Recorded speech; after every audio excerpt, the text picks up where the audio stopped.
I'll just give you a quick intro on how we're going to do this. We're just going to introduce ourselves. I'm going to ask a few questions. In between also, if you want to ask a question, raise your hand. We're going to try to make it as interactive as possible because I feel that you might have more questions for the panelists than I do. Alright? So regarding myself, my name is Nitin. I am from Kerala, but I live in the US. I've been living in the US for the last 20 years. I run a crypto fund and a tech firm. So primarily, I'm a crypto investor, hardcore, Bitcoin maximalist kind of guy. Besides that, I do make investments in majority of these projects that come, whether it's the ICO, the shit coins, or any of those things. I'm in the space, and that's all that I do. Saying that, let me just move on to the rest of the guys so that they can introduce themselves to you. Hi, I'm Hariharan. I work as a group CIO for Ravens. Interesting point in reference to blockchain is that it's a buzzword which I have three patents on, unfortunately. Technologies. It's better. That's fine. Is there anything better or? It's fine? Yeah. Hello, hi. I'm Hariharan. I'm the group CIO for Raven. And I do have, along with the 15 other patents, 3 patents specific to blockchain as an algorithm. And that will be a good starting point to talk about, because I understand both the buzzwords, the myths, and how the industry is going to segment as it grows. Yeah. Thanks, Hari. I'm Karan Nambavani. I'm Solutions Manager for Consensus in India. So most of you might already be aware that Consensus is one of the biggest blockchain technology company in the world. We started our India operations last year. So we are 900 plus people, entrepreneurs, experts, investors, engineers, and enthusiasts who are working to develop the Ethereum ecosystem. So in India, we are focused on the solution side of Consensus operations, which is focused on advisory and use case development for enterprises and public sector. And our focus areas are in land registry, supply chain management, and also education initiatives as well. And also another point I wanted to just mention here is that we are into private blockchains as well. So that's something we are also focusing on, because when people hear about Ethereum, they associate it to public Ethereum and cryptocurrencies. So we are spreading the knowledge about private Ethereum blockchains as well. Thank you. Thanks, Karan. My name is Sharad, and I'm leading the Government Blockchain Association India chapter, and we are one of the association partners for this event. We are present in Delhi, Ahmedabad, Bombay, Calcutta, and Hyderabad. Bangalore is the headquarters for GBA India. GBA is a global not-for-profit organization which works with the government and helps them understand use cases and how they can solve problems of governance. We have a team of 20 startups in India, and these startups work on the government-related projects. We are also working with bodies like Niti Aayog and institutes of eminence like IITs and IIMs. We do workshops, consulting, training, and try and work with the blockchain ecosystem as much as possible. Thank you. Hi everyone, my name is Vivek and I head R3's business in India. For those of you who don't know R3 is a pure play enterprise blockchain company. We run, develop and maintain our platform, which is Corda, which is rated by Gartner as the fastest growing blockchain platform in the world today. In India, we have been there for just over a year, and we have built strong relationships and a lot of in-production projects. So that's one of the things that I want to focus on. That enterprise blockchain is really happening, and it's real in India as well. So you see over here, we have a panel that has got a CIO from a company, a large company, who will be the user of the solution. We have a solution provider that's Consensus, one of the largest solution providers in the world. We have the London think tank from India, and we have the platform.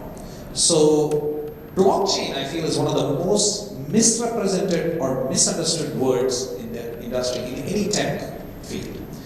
It's like a blind man touching the elephant in the Jataka tales. The guy who touches the leg says the elephant looks like is a trunk of a tree. The guy who touches the tail will tell you it's a snake. Now over here, I just want a quick show of hands. How many people have bought or any cryptocurrency like Bitcoin, Ethereum, or stuff like that? So I see 1, 2, 3. Okay, there are a few hands.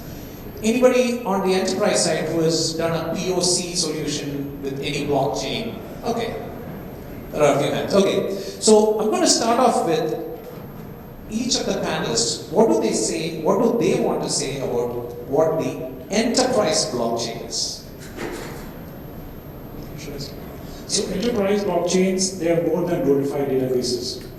And if I were to go to Archie's CTO, Richard Brown, he says that the interoperability part of the enterprise blockchains is going to be the future of blockchains. We have multiple platforms working in silos, and that's not going to work, right? So we need people, or we need platforms to talk to each other, right? And that's going to, I would say, bridge the divide when it comes to even public or private enterprise blockchains. So I think, Nitin, first, thanks for that fascinating allegory about the Jataka tails and the elephant. So I'm going to copy that in my future talks. But I think it's a very accurate example of what we are seeing in the enterprise blockchain world today. So when you think of blockchain, first things that people talk about are decentralization, no central authority, having a smart contract that executes automatically and all of that. And that's how blockchain purists look at it. But business in real life is not that simple or not that cut and dry and not that black and white.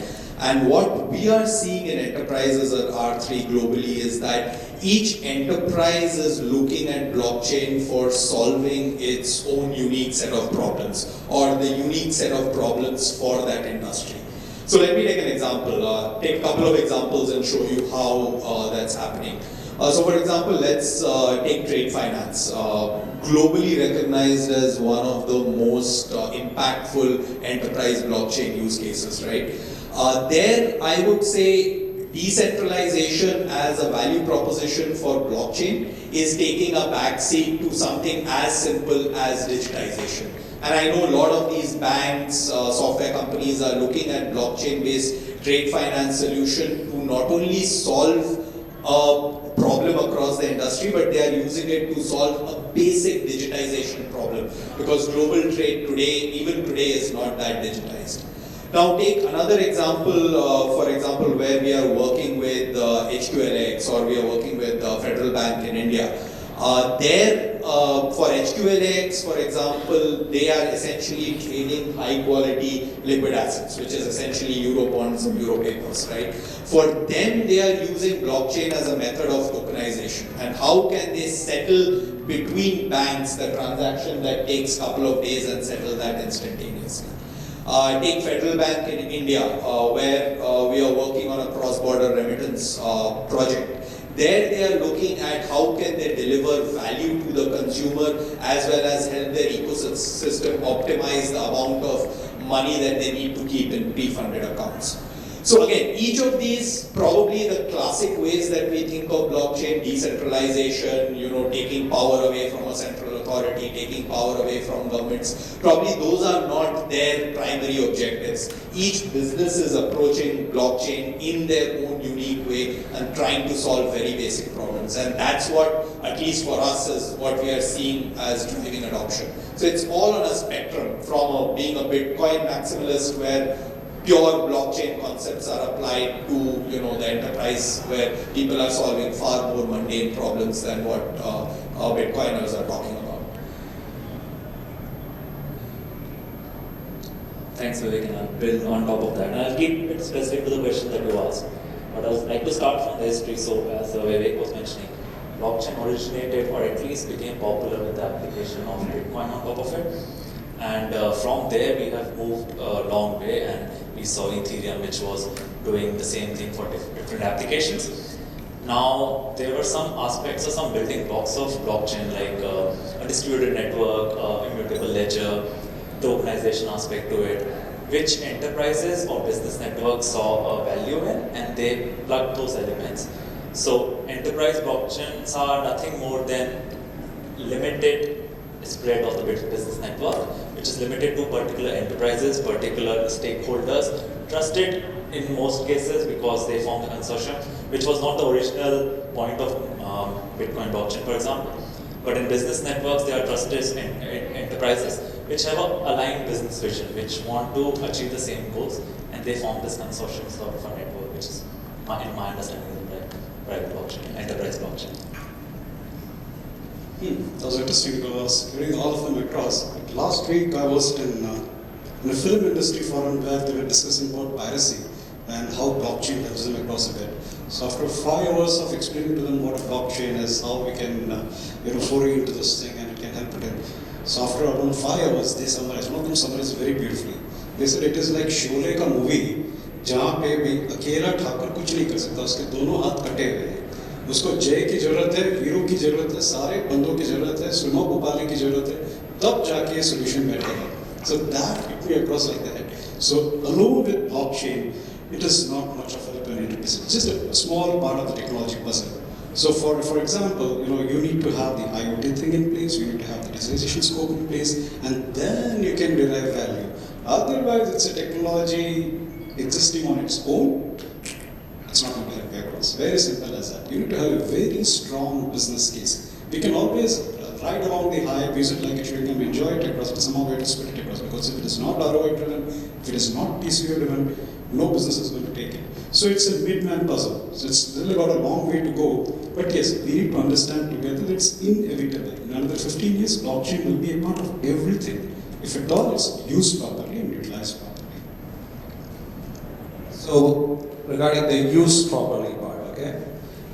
You might have done some kind of POCs within your company through solution providers or your own proprietary stuff. For some use cases, you're in retail, right? Raymond's is a retail company. What is your learnings from it? Like, is it a hype? Is it a fad? The reason I'm asking, is it a fad, is because if you take 4 or 5 years back when we were in blockchain, we've been in the space much earlier. My friends have been there from 2009. They've been mining. I have a friend who sold 40,000 bitcoins at $1, right? 40,000 bitcoins at $1. Imagine his heartbreak when it went to $100, when it went to $1,000, when it went to 10,000, to 20,000. There is no asset in the history of mankind that has returned this kind of returns. So over there, a lot of my friends, they made a bet saying that, okay, so you have blockchain, which is open source, Bitcoin, which is open source, the enterprise, they tried to do an analogy between Linux and Red Hat. They said, okay, really Red Hat made the money, Linux was open source, there was no money. So I'm going to invest in companies that is going to become the Red Hat of blockchain, the enterprise solution. So the amount that they sank, and I know a few guys who sank, let's say 4 to 5 million or 5 to 10, if they just bought Bitcoin, they'd be sitting on close to $1 billion. Instead of that, nothing happened to their 5 million. So with that, tell me your learnings from the projects that you have done. I cannot speak about Ravens because it's on a close and confidential blog, but I can talk in reference to my patents which are sold out. So these are mostly sold across in casinos and in the drone industry. So drone industry is a very interesting industry which all of us will get affected somewhere down in the future as a transportation mode, but it's very interesting because drone industry is an industry which actually cannot evolve without blockchains. That's the most interesting part of it. The whole of the drone industry works on what we call as a particular moment of geofence trust. And if it has to move, it has to move by alerting the geofence, by creating geofence in real time, because that could be an impact on where the drones are moving across, because that's where the economy down in China is. You have to link across with the authorities to transmit across so that the planes don't crash onto the pathway where the drones are moving. So the drone industry is where the blockchain or private hybrid blockchains are key to the success of the industry, because without that the drones cannot move. The geofence are created, the geofence are automatically created across, so they work on a proprietary patent which I call as blockchain on a chip, linked up to an online and a private blockchain on a service mode. So both of them integrate to each other, creating a hybrid, what we call as a capacitance automatic transmission network. So it creates across blockchain, it also destroys a certain component of blockchain. That's the most interesting part. Just keeping on adding ledger is going to create huge lateral space, and that's one of the problems of blockchain. Latency is another problem of blockchain. Unless you solve the speed and the latency issue, the blockchain simply cannot survive. If you have a huge blockchain network where you're not deleting the ledgers, you're not updating the ledgers, that's where one of the key points is. So here, I have got 2 points. One is think about your particular business solution. Where do you really understand that how much of its space it's going to, the ledger is going to build up to be? Today, you've got a blockchain that's roughly around 4 GB, and the latency for it is roughly around 3 hours. Unbelievable. With that kind of thing, you cannot run a private blockchain. It cannot be of any business purpose use to you.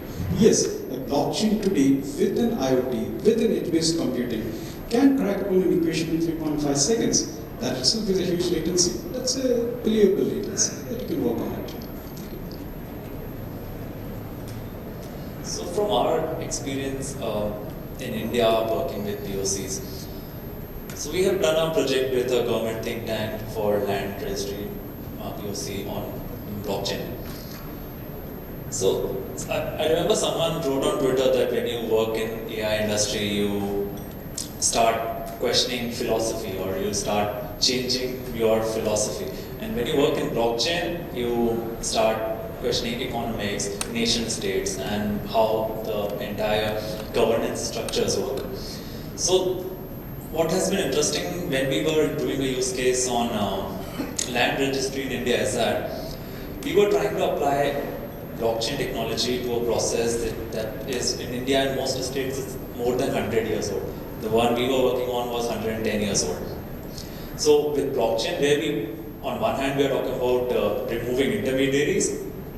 In this processes, there are so many redundant steps. There are intermediaries, of course, but on top of that, there are peer intermediaries like witnesses or other people. So we are applying a peer-to-peer technology on a process which has intermediaries and peer-to-peer intermediaries. So those are some of the things that from what we have learned is that currently most of the organizations that are doing a POC are trying to experiment with the technology, and that is the second phase. The first phase would be educating yourself about the technology. The second phase is to experiment it. Build things, some of them will work, some of them will not work. Some of the particular ideas will stick. Change bit of your processes to align with those ideas, and there would be a sweet spot where the technology and the processes will fit in. So those are some of the learnings, and the recommendation is to keep doing POCs, keep doing pilot projects, and try 100 things, and then will definitely yield some good benefit. So as part of GB India, we tried to do a POC for the Karnataka government where our intent was to put birth certificates in the blockchain. Now the biggest task was to get all the stakeholders on board, like people from BBMP, the municipal bodies, then registrar of deaths and birth certificates. Now there's another challenge is that let's say, let me give you a figure. On 1st of January this year, more than 65,000 births happen in India, highest in the world, right? And the kind of nation we are and the kind of population we have, even just to put those birth records on blockchain, right? So that's where even the scalability part of blockchain, the limitation, and how much the willingness is there from the stakeholders, from the government, even if there's an actual legitimate business need for having birth certificates or your important documents on the blockchain, right? So that you can align those with immunization schemes or midday meals, and maybe you can restrict pilferage, and also it can work towards CBT. You can target subsidies to the right intended recipient.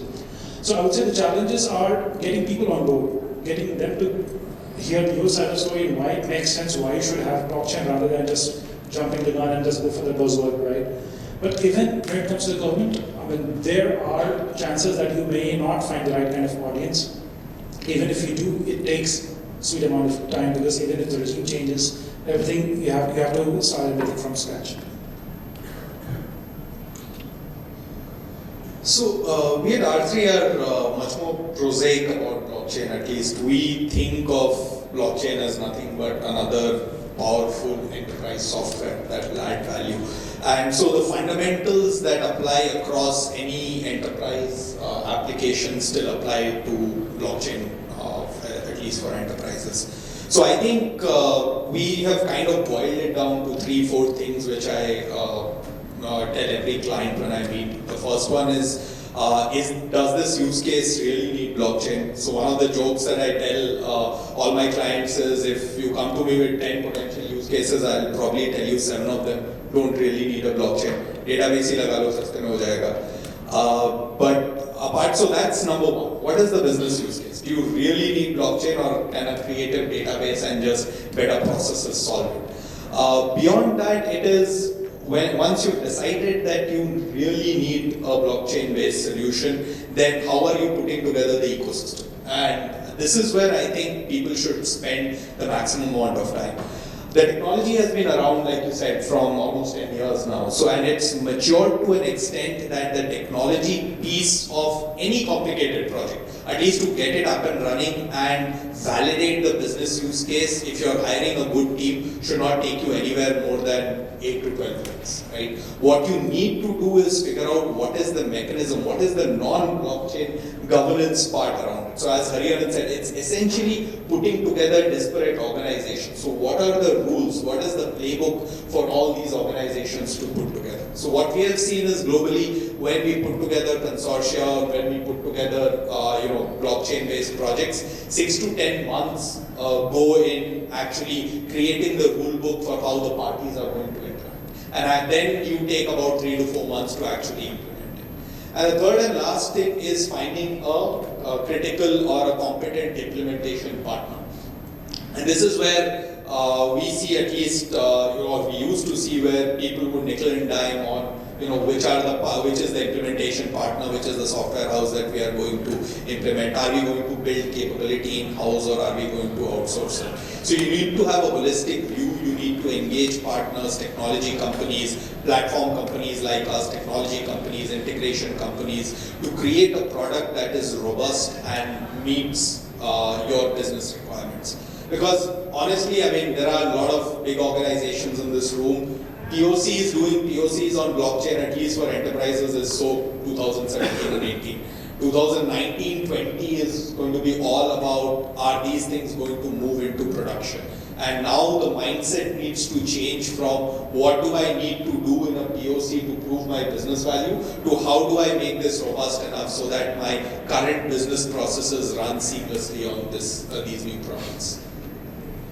So another quick thing is, the internet allowed us to send data across the wire. No borders, nothing is stopping you.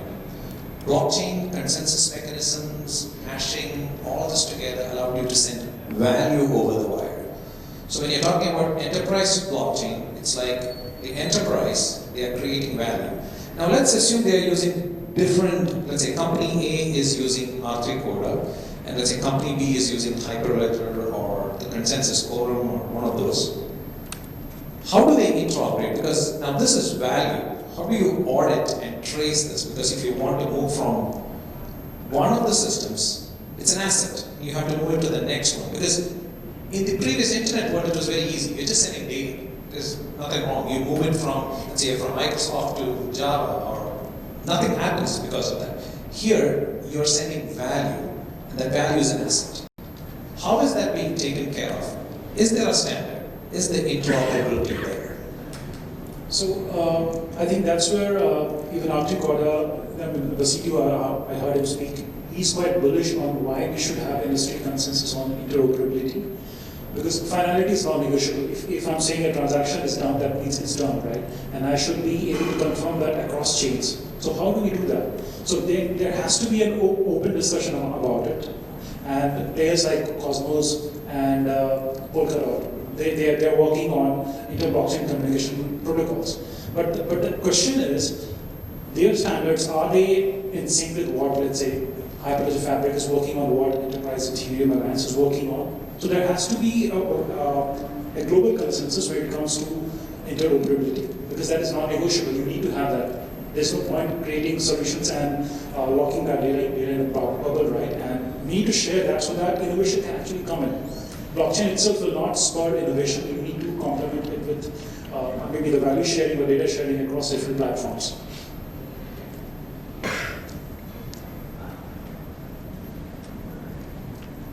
First, it's not a technology issue at all.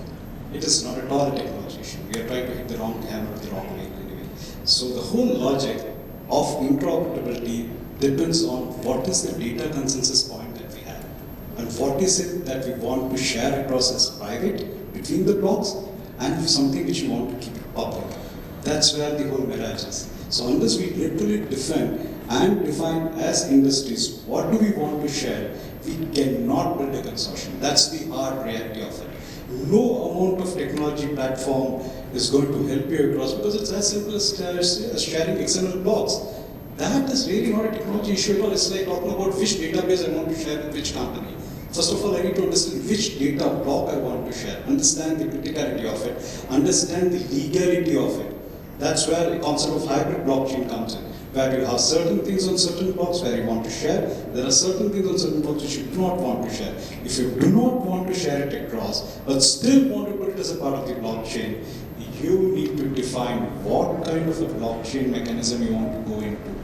That's where the technology bit comes in. The rest of the part are clear-cut data definition. Which is the clear block that you want to define across? What is the value of it? What is the value centricity of it? And what is it that it gives you latency bit of value? And where you can define that value in periodicity time. If you cannot do that, the point is lost. Just to add to that, when you say that through blockchains we are exchanging value, it's usually in form of a digital asset where we store the value. And it's not a very complex problem, it's more like Forex, where different currencies are being exchanged. So most of the currencies are compared against dollar, and dollar, let's say it's based on a gold reserve. So similarly, if we are exchanging value also, we can do it between chains. I'm not an expert about how Corda or Hyperledger are storing that value, but from an Ethereum point of view, we can exchange it through different mediums and we can base it upon a particular asset. I think Hariharan hit the nail on the head, which is it is not a technological problem at its core. There is a technology element to it, but the way we are seeing the market evolve at R3 is wherever, in whichever platform or use case there is a need for interoperability, it is getting built. If there is there are two platforms on which interoperability doesn't exist today, it's not because they are not interoperable, it's probably because there is no market demand for that interoperability to come through. So just to give you an example, on the identity piece, on the KYC piece, we ourselves saw that Hyperledger Indy, for example, was better in the KYC space and they had a head start. So R3 itself created an interoperability between Corda and Indy.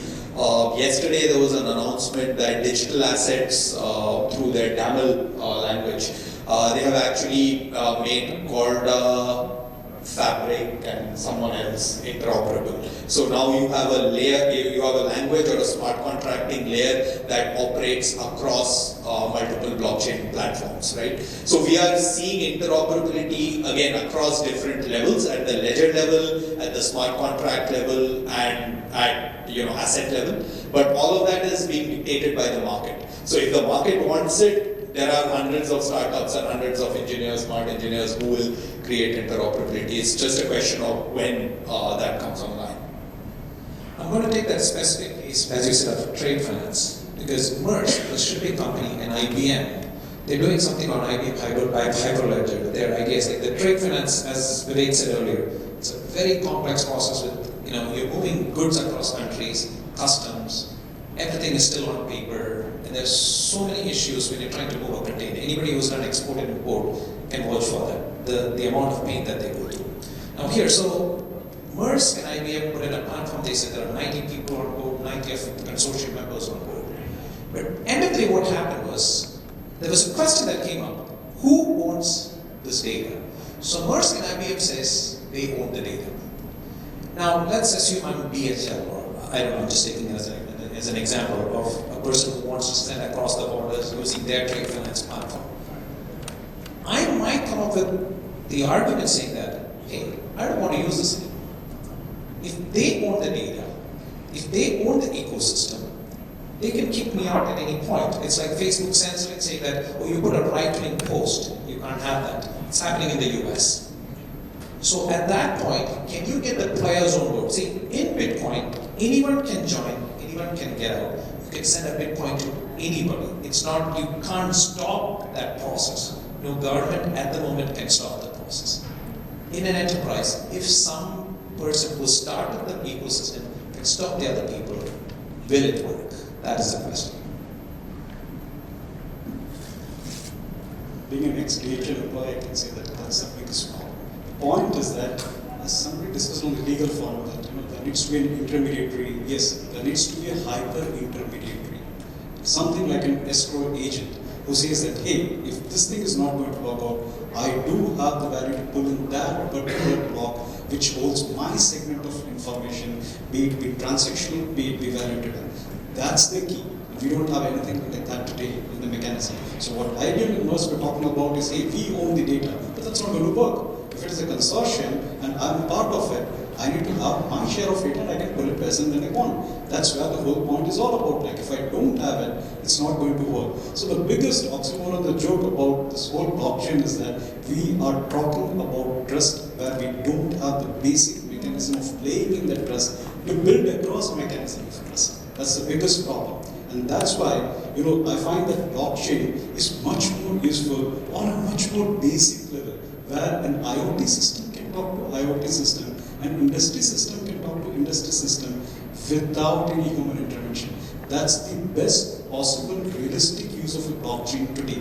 For example, if you have 100 different machines and if you want to do what we call as a proactive maintenance, then you have a global data chunk of your neighbor. Nothing is confidential about it. Machines talk to each other across, and you can have roughly 15 to 16% spare inventory life across. That's a realistic industry example level, where no trust is breached, you won't have much of a data loss, or you can pull the data plug anywhere else. Rest other than that, we would need somewhere what we call as a hyper intermediary, and that too with a escrow kind of a thing in place. Otherwise, it's not going to work. It's a very realistic problem that we have on hand. It's not a technology problem, it's a trust problem. You're saying that IBM and Musk are saying they own the data, right? But with the advent of data protection bill, and hopefully the government will table it in July this year, the right to use data will come back to you and me, right? So that we can grant or revoke access. And that's where even, let's say, it will be another challenge how we can reconcile something like GDPR or data protection bill with blockchain, where blockchain will never forget the data, right? So how do you make sure that, let's say I'm a user, I want to be forgotten. I don't want Facebook to use my data anymore, right? I can't just log out of Facebook. There has to be a mechanism where Facebook has to delete my data. So I think that's where a robust regulation is required, so that you can build solutions around it. Maybe a self-sovereign identity solution blockchain, and that's where maybe Hyperledger ND can come handy, or Ashraf can come handy. So we need a more regulatory imperative to drive this across, especially when it comes to data ownership. So I think this harks back to the point that I was making earlier, which is around the technology is probably today the easier part. It's problems like these that need to be thought through right up front while you are setting up your systems. And and there are mitigating measures. None of it is 100% perfect, but there are mitigating measures, and if there has been thought applied to how these networks are set up, these problems can be overcome. For example, again, just to give you some of the examples that I'm seeing from the industry. So what we have done for our own semi-private Corda network, interoperable Corda networks, is gone ahead and set up a non-profit foundation, governing foundation in Netherlands. It's called a Dutch ticketing. And the whole point of creating that in Netherlands using a ticketing structure is to guard against some of these problems, to prevent capture by certain participants of the network, of the data, or of the governance mechanism. We have tried to make the board as democratic as possible. So the participants in the business networks actually have a vote on how the network is run. Right? Again, I'm not saying it's perfect. Probably we might have missed a few things here and there, but again, there has thought which needs to be applied, and that is where you need to be spending most of your time. technology again cannot solve for all of these. I think the previous speaker was mentioning that the lawyers will always find a way to get in. I think you don't want to wait to a stage where the lawyers have to find a way of getting in. You need to involve them in the beginning and actually think through the problems beforehand. That's a good point, and you need to design the systems in such a manner that these kind of problems don't occur. And I agree to Hari's point as well that fine, it could be a hyper-intermediary, or it could be a system or a business logic that is defined which mitigates these problems. And that's why we have bodies like Enterprise Ethereum Alliance, for example, which is a body which supports, there are like 450 enterprises which are part of it. It supports open source development, architecture of Ethereum ecosystem, as well as it also talks about policies and how governance structures will be defined. And just to add a nugget to what you were saying, so for export-import, I read one of the studies which said that 50% of the cost of transport goes into paperwork.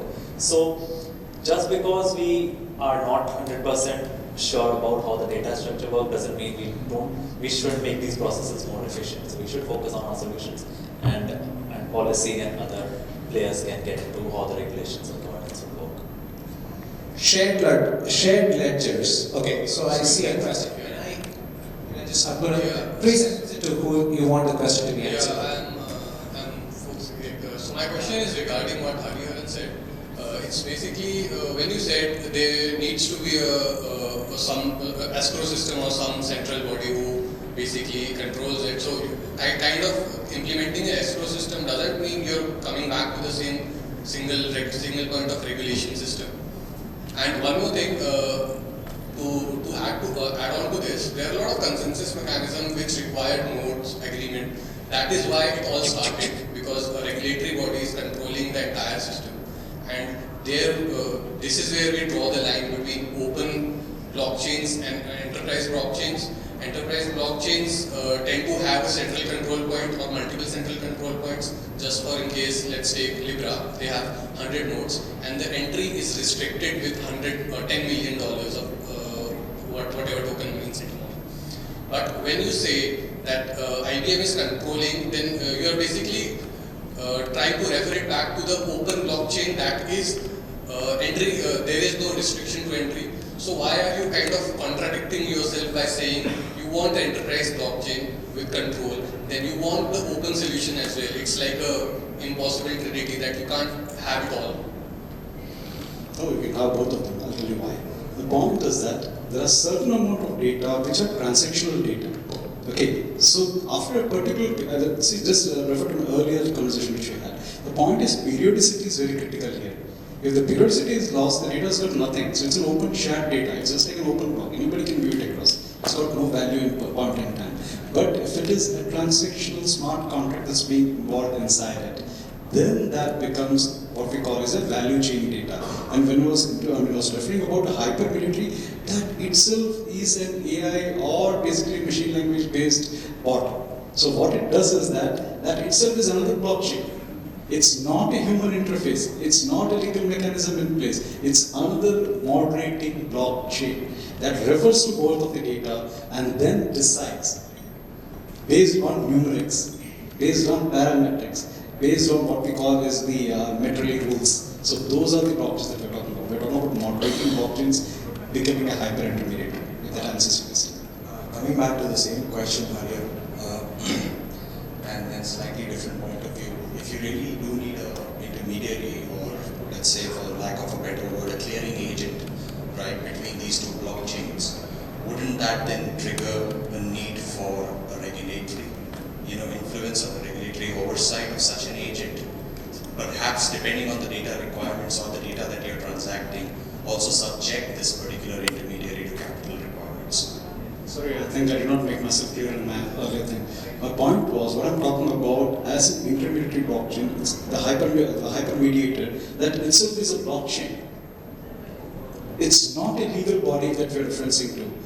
This is an intermediary blockchain that refers across both. Why aren't we including this blockchain as a part of the whole system in itself? Because there's a latency. To avoid that latency, it's just a third-party system. It's just like a third umpire. I'm not much about cricket. I'm maybe an adventure guy, but as I see through the third party, then there are already two umpires. When they cannot figure out, it's the third party that comes in between. So it's more of an automated system, but that automated system comes at a mining and at a latency cost. So that's the reason we want to avoid that and use it only when there is an instantiation of issue. That's the logic. Okay, so I want to go back to the Karnataka birth certificate thing. It's been bugging me for a while. I'm not familiar with any of the enterprise blockchain platforms. I'm familiar only about the theory of blockchain. But what I'm very familiar with is Git. Right? I'm a developer. I use Git every single day. So if I generate digital certificates for birth certificates and store it in a Git repository, is that a blockchain? Who's are you addressing specifically? I think Sharad can answer, but it's to all the panel members. I'm just trying to understand what does the blockchain gives above and beyond a simple solution like that. It gives immutability, right? Git does that too. Yeah. Okay, so let me put it this way now. There's a concept called quantum computers which can reverse the cryptography part, right? So we need the next generation of blockchains to make sure that the data which is there. Yeah, that's besides the point, right? The crypto part is same in Git or blockchain or No, whatever. I'm talking about cryptography part. Now, Yeah. there's something called quantum cryptography, which I get that. Yeah. I'm saying the crypto part of it. If you say you can create hash collisions through quantum computers or decrypt data, that will apply to Git and blockchain, whatever algorithm you use in there, it will apply to that as well.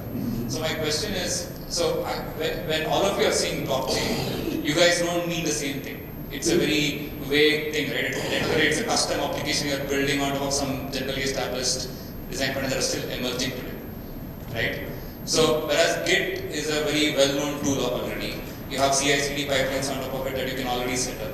So if I were to construct sort of a poor man's blockchain, I would use Git, I would put a CI/CD pipeline on top of it, which would act sort of like your validators, and then I would have some branching and merging strategy that would act like your commits to your official blockchain, right? So why is that not good enough for your private permission blockchains? I would say that in principle it's good enough, right? But governments, they will look for some kind of credibility, authenticity, which let's say Hyperledger Fabric brings, or which the latest foundation brings, right? So they will always fall back upon names which are quite popular. So Linux is there for almost like 20 years now, right? So if they're building a tool, the governments will be more than eager to adopt that. A Karnataka government employee or maybe the principal secretary will be more than willing to bet his money on an enterprise level platform like say Hyperledger Fabric or India rather than Git. It can also serve the same purpose, right? But again, it all depends upon what the priorities or what the preferences of people who call those shots. So for me, I'll tell you from my perspective. For me, blockchain is just a database. So I don't think there's an enterprise blockchain that will work. At least my bet is that as of today. Tomorrow, if it works, I'll start investing over there. For me, without the crypto, all this is nothing because the crypto is what ensures the security and makes sure of the decentralization. As you said, if you're just using it, you can. But on the crypto side, you cannot use Git to become crypto because you cannot enter any time and there's nobody validating in the sense the security or the decentralization, you don't have a token over there. So this being said, it's different over here, okay? I agree. But on the government space in India, when everybody is against... But I'm assuming in all of your private blockchains, you're not using proof of work, right? I'm not a private blockchain guy, so I'm just explaining from my perspective. I'm not a private blockchain guy. I'm using either proof of work or proof of stake or something like that, okay? That is what... Now, in an India perspective, you can't use a token because the governments are against it. At the end of the day, token is money. And India is one of the countries that is strongly, they understand that this is money issuance. So India government or any party that is coming into power is trying to make sure that the issuance of money is with them. It is through the control of information, issuance of money, and the control of weapons that a government controls its people. Internet broke down the data transfer or the information part. Bitcoin is breaking the money part. So India government is taking a stance but they cannot stand in vacuum. If everybody around the globe is going to use crypto, they cannot just stand by themselves. They are trying as much as possible because they understand, like in China, what's happening is a lot of people who do not believe in the renminbi, they are converting their money to Bitcoin and sending it out. They know that they can move it across the border. So here they have stopped that. So in a situation like that, this is, you can say this marketing tool. You can say, you know what, we are not crypto, but we are using the blockchain. Well, it doesn't matter, it's a database. You can't say it's Git. You can't sell it, but you can sell blockchain. So it becomes that smoke screen, I would say. So that is the piece. That's happening, right? There's a question at the back. I just want to hear if you have a thought on this. A lot of interesting things. Point is, what was the being the way that you asked? Can you reiterate the question?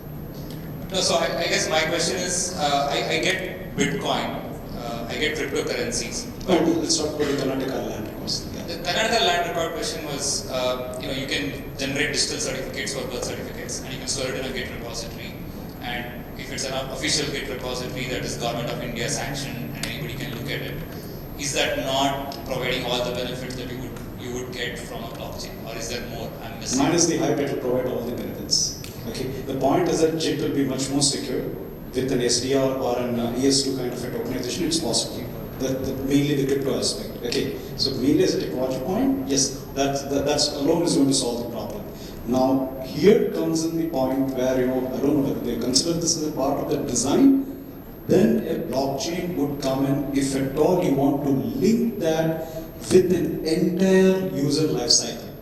That is where a blockchain really would serve the purpose. So it's along the life, the birth to the death, to the what we call is the token holding, your property holding, your title records. If at all they want to marry everything after another XYZ 3-digit figures, 100 years, yes, that makes a case. Otherwise, you know the answer.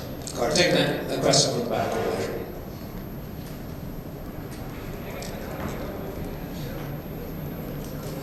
So my question is for Harin and then for Vivek and Karan. So I think what you were referring in terms of intermediary is more of a smart contract over a blockchain network itself. So basically, currently smart contract works on the transaction which happens on the blockchain network or the blocks. Whereas how the new or basically in the enterprise blockchain, if a new party is getting added, what would be the rules for entering or for exiting? If you simply code it up as a smart contract and push it. Because similar challenges which we are actually facing with basically IBM Hyperledger. So they gives you a facility that your smart contracts is actually getting executed for the transactions. But if and it's all controlled by the developers. But what developers is actually pushing into the system, there is no mechanism, okay, if all the parties are actually getting agreed to. So is it more like that intermediary or for example over the blockchain network altogether? Is there any platform which supports smart contracts on top of it? Hope my question is clear. Blockchain control mechanism, blockchain authentication mechanism, blockchain tokenization, smart contracts is just an end case for it, right? So the point is, what we are talking about is basically a system, a blockchain getting activated in case of an exception within blockchains.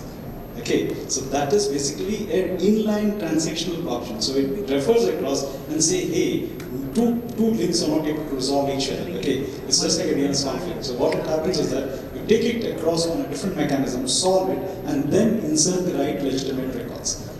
So it's a tertiary part. And does it in R3 or let's say Mithram, does it actually have that kind of mechanism? That kind of mechanism is something that you need to build in industry specific. Very specific to your particular industry, very specific to your, it's something that's hyper local. Then only it's going to work. It cannot be an umbrella framework kind of a thing. As of today, indeed, they would be better able to answer across whether if they are planning to build across something within a part of the system. But as of today, no patents of that kind exist. Thank you. Please, can you just pass the question so that others can attend? Hello everyone, myself Bhavesh, and I have a question like, I believe blockchain store the values and the nodes and not the assets. So the example which we are making, like the birth certification or the land in a blockchain, again it's just a node or the transition we are saving on the blockchain. But the assets, like whatever the form, it's a PDF or JPEG, it's going to be stored somewhere in the servers. Am I right?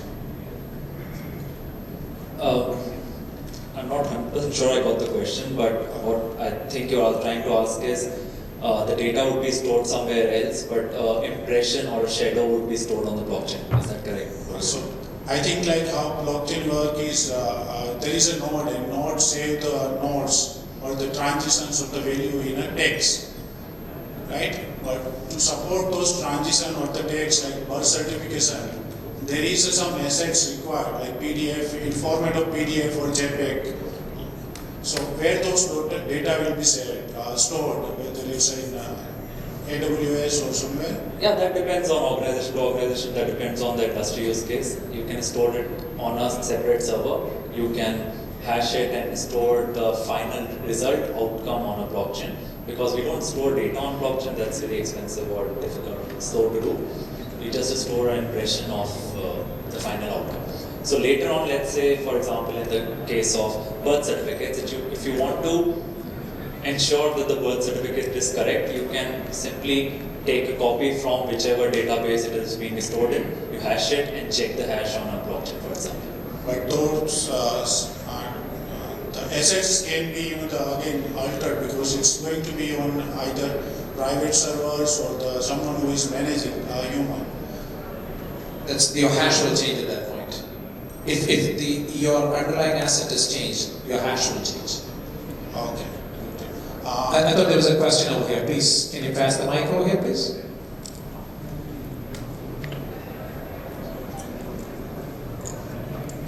My question is specific to Sharad regarding government agencies. Can you hold the mic closer, please? Yeah. This specific question is for Sharad.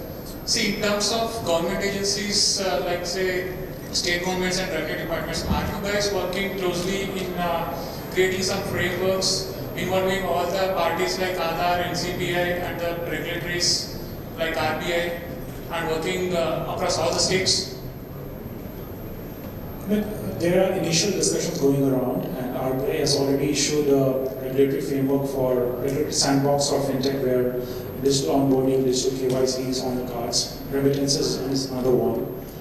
But there hasn't been much action on the ground because of the election, and I'm pretty hopeful that it will start this time around.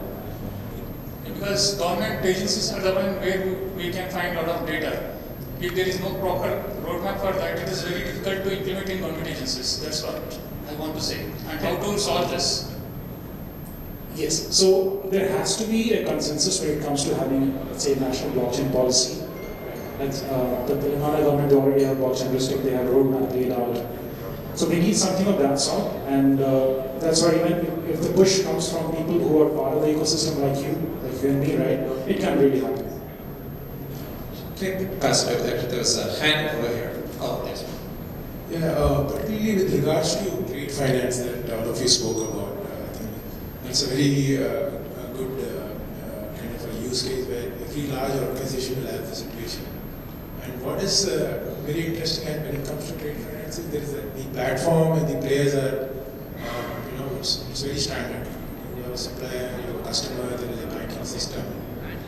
And so all of you spoke about different solutions and all that, but don't you think it would be in the interest of the banking system themselves to come with a unified blockchain solution globally?